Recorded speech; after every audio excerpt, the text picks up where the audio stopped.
ये कितने शर्म की बात है कि जिस नेपाल से हमारे देश का रोटी और बेटी का रिश्ता है, उस देश की बेटी के साथ जब घिनौना अपराध हुआ तो हम और आप सिर्फ तमाशा देखते रहे। ये कितने अफसोस की बात है कि जिस देश के साथ हमारे गहरे संबंध हैं, उस देश की बेटी के साथ हमारे यहाँ पाप हुआ और हम और आप कुछ नहीं कर पाए। जिस देश से हमारा सांस्कृतिक और संस्कारों का नारा है, उस देश की बेटी के साथ जब अत्याचार हुआ तो हम तमाशबीन बने रहे कि आईआईटी यूनिवर्सिटी में नेपाल की बेटी पढ़ने आई थी, कुछ बनने के लिए आई थी, बेहतरी के ख्वाब बुनने आई थी, मगर एक आवारा बदमिजाज लड़के की वह शिकार हो गई। अफसोस इस बात का और ज्यादा है कि जब बेटी के साथ ज्यादती हुई तो कॉलेज के प्रशासन ने कार्रवाई करने की जगह लीपापोती शुरू कर दी। नेपाल की बेटी को इंसाफ दिलाने की बजाय नेपालियों पर दाग लगाने की कोशिश कर दी। इनका बहो हिंदुस्तान को शर्मसार करने की कोशिश कर दी कि आईटी प्रशासन क्या सोच रहा था कि उनका पाप सामने नहीं आएगा। सच्चाई सामने आती है और यह तो एक बच्ची की मौत का मामला था। मन में सवाल आता है कि क्या कसूर था उस बिटिया का। यह कसूर था कि वह नेपाल से उड़ीसा पढ़ने के लिए आई थी, ये कि वो लिंगा इंस्टीट्यूट ऑफ इंडस्ट्रियल टेक्नोलॉजी में कंप्यूटर साइंस पढ़ रही थी, ये कि वो एक आवारा बदमश और बदतमीज लड़के के साथ रिलेशनशिप में थी, या ये कि वह हमारे पड़ोसी देश की नागरिक थी, उस देश की नागरिक जहां से माता सीता खुद हिंदुस्तान आई थी।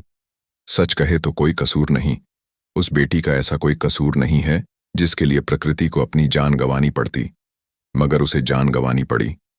लेकिन प्रकृति की मौत के बाद जो कुछ हुआ वो और ज्यादा हैरान करने वाला था। प्रकृति की मौत के बाद पर्देदारी का एक ऐसा खेल शुरू हुआ जिसमें मौत किस वजह से हुई, किस कंडीशन में हुई, जिम्मेदार कौन है, कसूरवार कौन है, इन सारी बातों को हटाकर यूनिवर्सिटी प्रशासन का शर्मनाक नाकाबिले बर्दाश्त रवैया देखकर आज 140 करोड़ हिंदुस्तानी शर्मसार।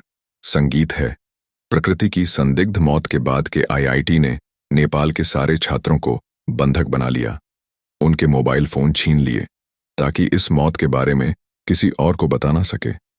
कहा जाता है कि उन्हें मारकर भगाया गया। कहा गया अपने देश चले जाओ। छात्रों ने विरोध जो किया था उसके वीडियोस देखकर हम सब शर्मसार। अब यह जो वीडियो हम आपको दिखाने वाले हैं, इसे देखकर हमें हिंदुस्तानी होने पर शर्म आ रही कि ऐसे लोग भी हमारे देश में रहते हैं। 40 हज़ बच्चों को आदमी खिला रहा है, बढ़ा रहा है। तुम्हारा कंट्री का उतना बजट होगा। ओडिशा के आईआईटी की ये 2 प्रोफेसर हैं। पहली का नाम है मंजूषा पांडे। मंजूषा नेपाली छात्रों से कहती हैं कि 4000 छात्रों को मुफ्त में खाना खिलाती है। अरे मैडम माफ कीजिएगा, वह खाना आप अपनी जेब से नहीं खिलाती है, उसके बदले में इंस्टीट्यूट एंड बच्चों से मोटी फीस लेता है। जिस हॉस्टल में रहते हैं उसकी फीस देते हैं।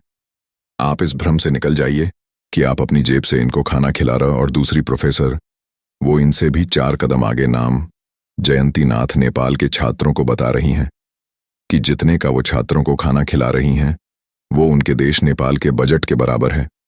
तुम्हारा कंट्री का उतना बजट होगा।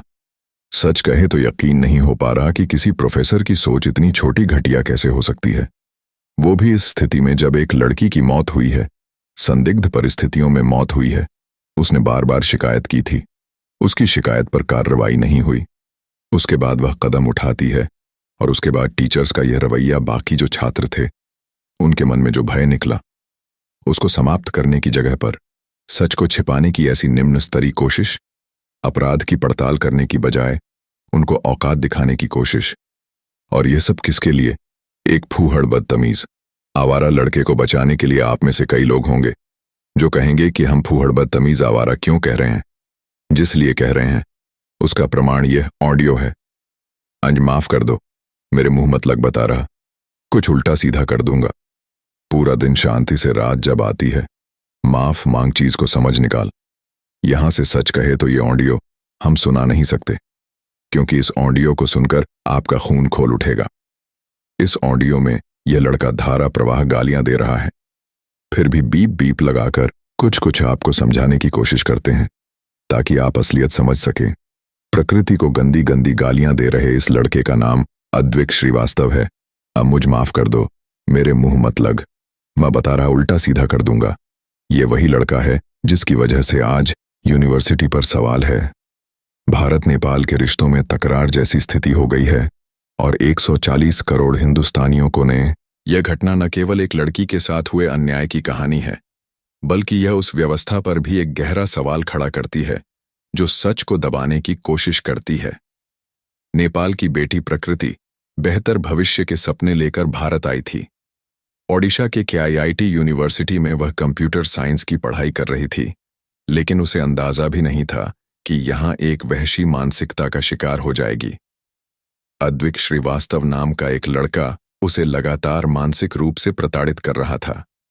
धमकियां, गालियां और ब्लैकमेलिंग उसकी जिंदगी नर्क बना दी गई थी। सबसे ज्यादा दुखद बात यह है कि जब प्रकृति ने मदद मांगी, जब उसने शिकायत की, तो कॉलेज प्रशासन ने उसकी आवाज को अनसुना कर दिया। एक छात्रा की सुरक्षा के लिए जिम्मेदार लोग ही आंखें मूंदे बैठे रहे। आखिरकार जब प्रकृति इस जुल्म को सहन नहीं कर पाई तो उसने अपनी जान दे दी। लेकिन यह कहानी यहीं खत्म नहीं हुई। प्रकृति की मौत के बाद जो हुआ वह और भी शर्मनाक था। कॉलेज प्रशासन ने न केवल सच्चाई को छिपाने की कोशिश की, बल्कि नेपाल के छात्रों को धमकाया, उनके फोन छीन लिए, उन्हें बंधक बना लिया ताकि यह खबर बाहर न जा सके। इतना ही नहीं, कुछ प्रोफेसरों ने बेहद अपमानजनक भाषा का इस्तेमाल करते हुए नेपाली छात्रों का मजाक उड़ाया। यह अमानवीयता की पराकाष्ठा थी। जब मामला तूल पकड़ने लगा, जब नेपाल की सरकार ने हस्तक्षेप किया, तब जाकर कुछ गिरफ्तारी हुई। लेकिन यह काफी नहीं है। प्रकृति को न्याय तभी मिलेगा जब उसके दोषियों को सख्त से सख्त सजा मिलेगी, जब प्रशासन की लापरवाही के लिए जिम्मेदार लोगों को भी कटघरे में खड़ा किया जाएगा। यह सिर्फ नेपाल की बेटी की लड़ाई नहीं है, यह इंसाफ की लड़ाई है। भारत और नेपाल के रिश्ते सदियों से अटूट रहे हैं और कुछ मानसिक रूप से बीमार लोगों की वजह से इन रिश्तों पर दाग नहीं लगने दिया जा सकता।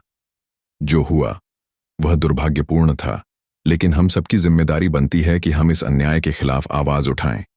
न्याय के लिए, सच्चाई के लिए और यह सुनिश्चित करने के लिए कि भविष्य में किसी भी छात्रा को इस तरह की त्रासदी का सामना न करना पड़े। जस्टिस फॉर प्रकृति यह मामला सिर्फ एक लड़की की मौत का नहीं, बल्कि एक पूरे सिस्टम की नाकामी और एक समाज के संवेदनहीन हो जाने का उदाहरण है।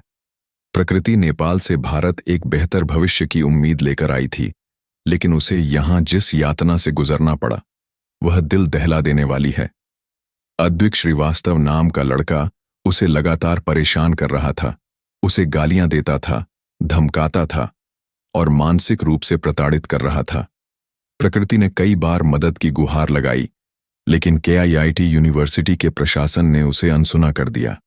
जब उसने खुद को इस दुनिया से अलग करने का फैसला किया, तब जाकर मामला सामने आया, लेकिन तब भी प्रशासन की भूमिका बेहद शर्मनाक रही।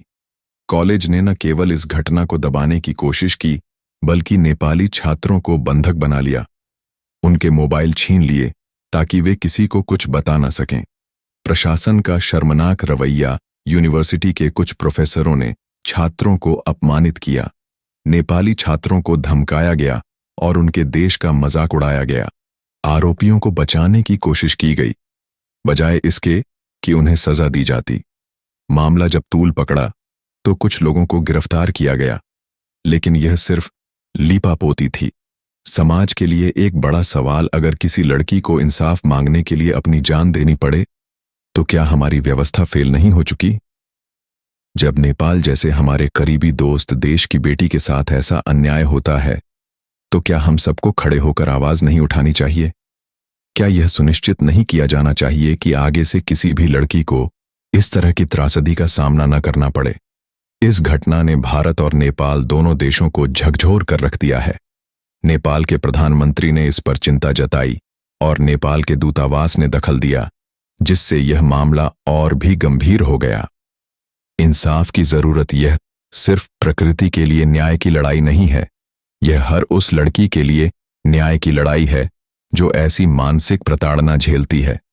हम सबकी जिम्मेदारी बनती है कि हम आवाज उठाएं और यह सुनिश्चित करें कि दोषियों को कड़ी से कड़ी सजा मिले, ताकि भविष्य में किसी और को इस तरह का दर्द न सहना पड़े। अब सवाल यह उठता है कि क्या हमारा समाज इस घटना से सबक लेगा? क्या ऐसे अपराधों के खिलाफ सख्त कदम उठाए जाएंगे, या फिर यह भी किसी और घटना की तरह धीरे धीरे भुला दिया जाएगा।